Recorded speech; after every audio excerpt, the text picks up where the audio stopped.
Hello, and welcome to Pods and Ears, the podcast where we explore how grain elevators, processors, and feed mills can transform their scattered data into strategic advantages. I'm Rob Huston, your host for today's podcast, and we're recording this on Tuesday, October 21st, 2025, coming off of a pretty interesting week in the markets. If you've been trying to piece together market information during this government shutdown, today's topic about data silos is going to hit particularly close to home. Before we dive into our main topic, let's talk about what happened in the markets last week because it perfectly sets up our discussion today. December corn settled Friday at $4.23 1/4, up 3/4 cent on the day and up 2.3% for the week. That's our first weekly gain in a month. November beans closed Friday at $10.20 1/4, up 3/4 cent, giving us a 1.3% gain for the week.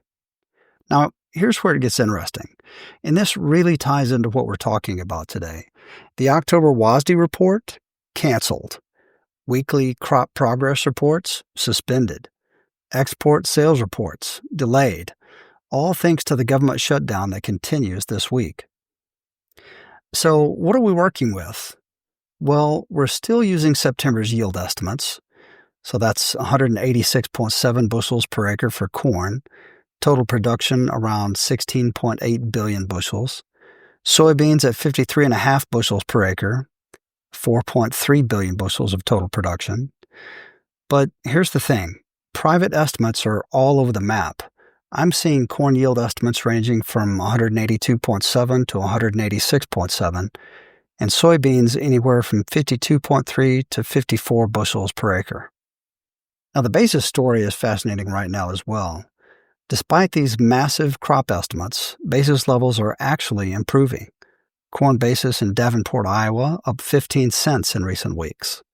Soybean basis in Hennepin, Illinois, improved from 60 under to 35 under, and Southwest Indiana soybeans saw a 31-cent basis improvement in just the first 2 weeks of October. Why? Well, corn exports are fairly strong. We exported 1.13 million metric tons the week ending October 9th. That's up 128% year over year. Mexico, Colombia, and Japan are taking everything we can ship. Meanwhile, soybean exports are down 48% because China's staying away due to tariff tensions. But here's the kicker. Transportation costs are at 6-year lows. Ocean freight is down 24% year over year, making U.S. grain more competitive globally. Ethanol production is chugging along at just over 1 million barrels per day. Capacity utilization is at 91.6% overall and 93.6% here in the Midwest. So that crush demand is keeping corn supported even with this big crop coming in. Now, speaking of this harvest, without official USDA progress reports, everyone is scrambling. Private estimates suggest corn harvest is maybe 55 to 65% complete, soybeans around 75 to 80%, but who really knows for sure? And that brings me to today's topic. This ongoing government shutdown has everyone in agriculture scrambling to piece together information from multiple private sources, local reports, and trying to figure out what's really happening in the market. It's temporary, sure, but it highlights a permanent challenge most grain operations face every single day. So if you're in this industry, picture your office right now. You're probably pulling prices from the CME group on one screen, checking DTN, bar chart, or another service for basis levels on another, maybe U.S. farm data or farm journal for competitive intelligence, in your grain accounting system for positions, and of course, Microsoft Excel for everything else. The frustration you're feeling this week trying to get a clear market picture without USDA data, that's exactly how it feels every day when you're trying to answer strategic questions about your own operation with data scattered across a dozen different systems. So here's the thing. It's not that we lack data in the grain industry. We're drowning in it. The real challenge is that all this valuable information exists in complete isolation. Your data is everywhere except where you actually need it, when you need it. Think about a seemingly simple question. What's our market share in our draw area? Or even more specific, What percentage of each producer's grain are we actually getting? To answer that, you'd need to pull from your grain accounting system, cross-reference with your CRM, verify against third-party acreage databases, check planted acres by crop for each farmer, and before you know it, what should be a 5-minute query becomes a multi-day project. Sometimes it takes weeks if you're working by yourself. Now, you might be thinking, well, Rob, this is just how our industry works, or that's the way we've always done it. But here's where it gets interesting. I want to share a story about BDO, an accounting and advisory firm that faced the exact same challenge we're talking about. Their mergers and acquisitions team needed rapid access to financial and operational data from multiple sources for due diligence work. Sound different from grain operations? Not really.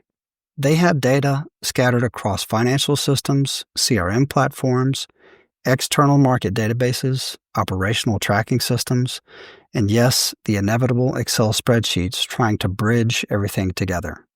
Maxime Newton, a manager in deal advisory at BDO, put it perfectly when he said, "Timing and flexibility are crucial to their M&A process." They had limited timeframes to get deep understanding of company financials and performance, just like us trying to make quick decisions during harvest or volatile markets. So what did they do? They built a data analytics platform using Microsoft Fabric, something they called Data Eyes. The results were pretty remarkable. They got faster insights, enhanced data accessibility through cloud architecture, improved security for sensitive information, and this is cool, they created a no-code environment that empowered their finance professionals who didn't have technical backgrounds. So no need to know Python, PySpark, or SQL. The transformation delivered real, measurable improvements. They could dive deep into data and uncover root causes without delays. No more waiting around for IT to run reports or build new connections. So that's a real story, and you can look it up online. But let's bring this back to our world in the grain industry. The parallels are striking, aren't they? Just like BDO needed rapid access to comprehensive business intelligence for M&A decisions, we need instant answers to strategic questions. Questions like, which producers in our draw area are we missing? And what's their bushel potential? How does our market share compare to competitors in different geographic regions? What percentage of each producer's total grain marketing actually goes through our facility? And where are the gaps in our producer coverage that represent our best growth opportunities? These aren't nice-to-have insights. These are make-or-break competitive intelligence questions that determine whether we're growing or getting left behind. So you might be asking, what exactly is Microsoft Fabric, and why does it matter for grain operations? Think of it as a new approach to handling complex, multi-source data environments. Unlike traditional solutions that require extensive IT resources and custom integrations, Fabric is designed to connect disparate systems quickly and securely. For grain operations, here's what this means in practical terms. First, you get a unified data lake. All your information sources, both internal systems and external market data, feed into one secure location while keeping their original formats. No more jumping between screens. Second, near real-time market intelligence. And I've seen this advance rapidly just in the last year. Instead of waiting 24 hours for data to appear, or worse yet, waiting for quarterly market analysis, you can access live dashboards showing your competitive position as it changes throughout the day. Third, seamless third-party data integration. You can connect with acreage databases, market research providers, and competitive intelligence sources without complex custom coding. So here's what really matters. There's a competitive divide emerging in grain operations right now. Some companies are still using last year's static reports and month-old market share data. Others are monitoring competitive positioning in real time and making decisions based on current intelligence. Meanwhile, the reality check for most operations is The average grain elevator knows their actual market share in less than 30% of their draw area. Most elevators are underestimating their share of production opportunity by 40 to 60%, and management teams are burning 15 to 20 hours every month just on manual market analysis. Think about what that means right now. Farmer selling patterns are changing. They're filling bins at home and even temporary storage before delivering to elevators. The ones who are moving grain are shopping around more than ever. In South America, Argentina's corn planting is at 30% complete, ahead of pace. Brazil's soybean planting at 14%, which is on track for a record 178 million metric ton crop. The competitive landscape is shifting rapidly. If you can't see where you stand in real time, you're flying blind. Most grain companies rely on dashboards and reports that update at midnight, even those with dedicated business intelligence divisions. That means when you walk in on Tuesday morning, you're looking at Monday's data all day long. So here's the strategic reality we need to face. As grain markets consolidate and competition intensifies, the question isn't whether to address data fragmentation. The question is, how quickly can you transform scattered information into competitive market intelligence? Look at what we're dealing with right now. China needs 8 to 9 million tons of soybeans for December and January delivery, but they're staying away from U.S. origins due to tariffs. Brazil's got a significant price premium, and the Treasury Secretary is talking about a potential trade truce, but who knows when or if that materializes. Meanwhile, export demand for corn remains strong with those low transportation costs. Ethanol plants are running near capacity, and basis is strengthening despite a massive crop. These are the kinds of market dynamics where having real-time integrated intelligence about your position, your competition, and your opportunities makes all the difference between capturing margin and missing it. The cooperatives and elevators that solve this challenge first will have sustainable advantages in producer acquisition, relationship expansion, and strategic market positioning. And here's an insight that really resonates with me.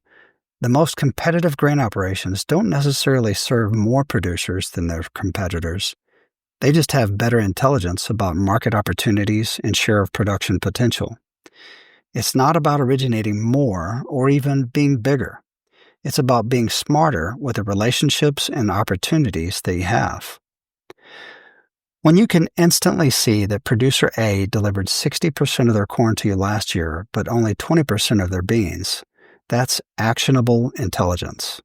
When you know that 5 producers in Township B who aren't currently customers represent 200,000 bushels of potential volume based on their acreage, that's a targeted opportunity. This is the kind of insight that drives growth. So, where do we go from here?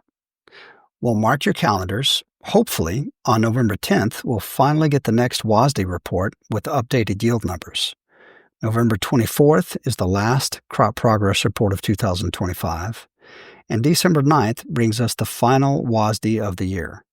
These dates matter for market direction, but they also remind us how dependent we've become on centralized data sources. At Innovative Grain, we specialize in implementing Microsoft Fabric solutions specifically for grain elevators, cooperatives, processors, and feed mills who want comprehensive market intelligence. We understand this industry because we're part of it. We know what it's like to need answers fast when basis is moving 25 cents in 2 weeks or when export demand suddenly doubles. In the next episode, we'll be diving into the implementation roadmap for grain elevator data unification. We'll talk about practical first steps, common challenges, and how to build buy-in across your organization. And in November, we'll break down the ROI calculations for market intelligence investments with real numbers from real operations, especially relevant as we head into budget season. Now, since this is our first episode of Pods and Ears, I want to make sure we're covering what matters most to you. Got questions about data integration, enterprise AI or machine learning? Wondering how to tackle a specific challenge at your elevator?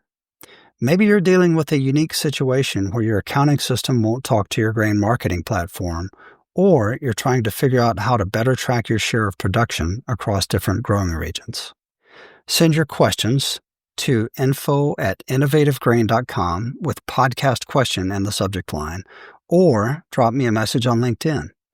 I'll tackle the best ones on next month's episode. And honestly, your real-world challenges make for the best content because chances are, if you're facing it, dozens of other operations are too. Whether it's about the technical side of data integration, the business case for investment, or just war stories about spreadsheet nightmares, I want to hear from you. This podcast works best when it's a conversation and not a lecture. So if you're tired of guessing about your market share and share of production opportunities, reach out to us at info@innovativegrain.com or visit innovativegrain.ai. Remember, in today's market, the advantage doesn't go to the biggest operation. It goes to the one with the best intelligence. Thanks for joining us for this episode of Pods and Ears. Until next time, be thinking about transforming your data into actionable insights.